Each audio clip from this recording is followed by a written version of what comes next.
Is the state ready to make an opening statement? Yes, Your Honor. You may proceed. Thank you.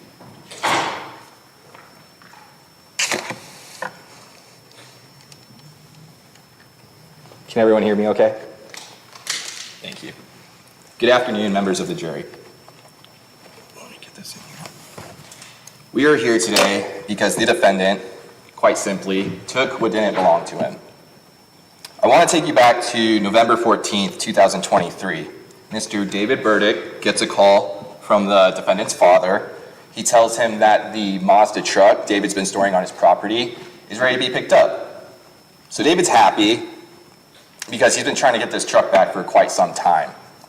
But the vehicle, it's surrounded by several non-working vehicles, so it's never in a position to where David can remove it from the property. But he's happy. He schedules a tow truck to go to the residence on 304 Bonita Street, right here in Payson, where the defendant was living with his father. The tow truck appears. There's just one giant problem, though. The truck isn't there. It's gone, missing. We're not sure where it is. So the next day, November 15th, 2023, Payson police officer, Detective Eric Dunstan, he responded to a call for a missing vehicle. He arrives at the residence on Bonita Street. They look around the property, make sure the truck's not just in a different spot. They confirm it's not there. Officer Dunstan reports the vehicle is stolen. But before he leaves, David provides him with a photograph of the truck. It's a 1988 Mazda B2200. It has a gray bed, a black cab, and a large white hood scoop. So it has a unique appearance, not easily mistaken for other vehicles. That was November 15th. Almost 2 weeks later, on November 28th, Officer Dunstan's conducting a routine patrol. This was off of East Granite Dells Road. Now, if you go far enough down East Granite Dells, it turns into a dirt road. And if you go far enough, there's an area known as Monument Loop Trailhead. It's there that he discovers a Mazda pickup truck parked next to a camp. It has a gray bed, it has a black cab, but there is what looks to be a spot where the hood scoop is now missing. He runs the vehicle identification number to confirm it's the missing truck. He then sees the defendant, Mr. Russell Ostrom, living at the camp. He arrests him for theft of means of transportation. At the end of trial, the state will ask you to find him guilty. Thank you.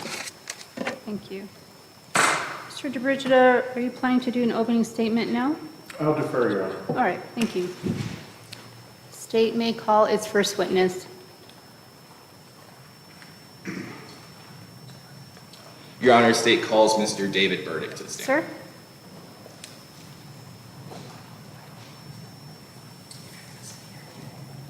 Sir, let's swear, if you stand right there, we can swear you in. Please raise your right hand.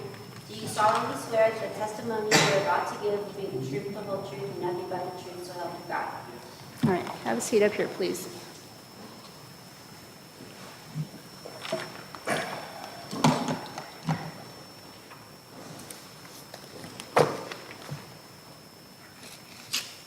You may proceed. Okay. Can you hear me? Yes, sir. Okay. Could you please introduce yourself to the court and spell your last name for the record? My name is Lauren David Burdick Jr.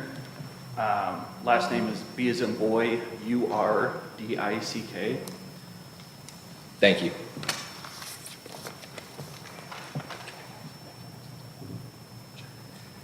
Do you know the defendant?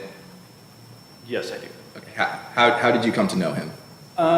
So years ago, I was working for a plumbing company. I left that plumbing company and looked into becoming a mechanic. I've worked on vehicles my whole entire life.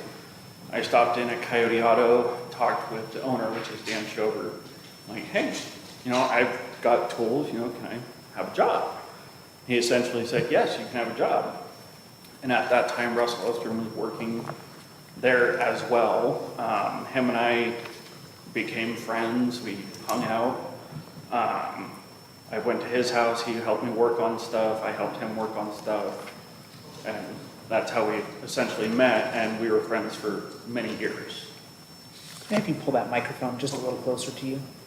Awesome, thank How you. about that? Okay. Thank you. And then you own a 1988 Mazda B2200 truck? Correct. Okay. And did you arrange to have that truck stored on the property of Mr. Ostrom's father? Yes, I did. Okay, and why? It wasn't running, it was a project truck. So there was no engine in it, no transmission in it. And at the time I was living in an apartment, so I couldn't really, no transmission in it. And at the time I was living in an apartment, so I couldn't really, no transmission in it. And at the time I was living in an